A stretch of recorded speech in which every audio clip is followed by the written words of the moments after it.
Sepahın sabiq generalı və İran parlamentinin Milli Təhlükəsizlik Komissiyasının keçmiş sədr müavini Mənsur Həqiqətpur İran 24 telekanalına verdiyi geniş müsahibədə Zəngəzur dəhlizi ətrafında əldə edilən son razılaşmanı şərh edib. Globalinfo.az məlumat verir ki, bu haqda telekanal məlumat yayıb.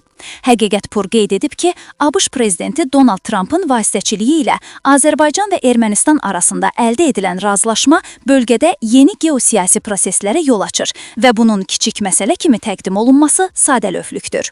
Həqiqətpur İran prezidenti Məsud Pezeşkiyanın məsələni şişirdilmiş adlandırması ilə razılaşmadığını vurğulayaraq deyib. Bu razılaşmanın əhəmiyyətsiz olduğunu düşünmək doğru deyil. Region üçün strateji önəm daşıyan bir mövzuya sadəlöv yanaşmaq olmaz. İran gələcək proseslərdə öz payına sahib olmalıdır.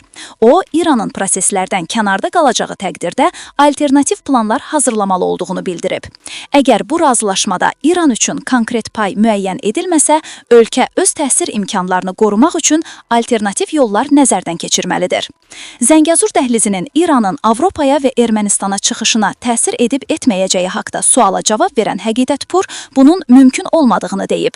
Bizim Avropaya çıxış üçün bir neçə yolumuz var. Ermənistanla sərhəd məsələsində də ehtiyac yaranarsa alternativlər mövcuddur.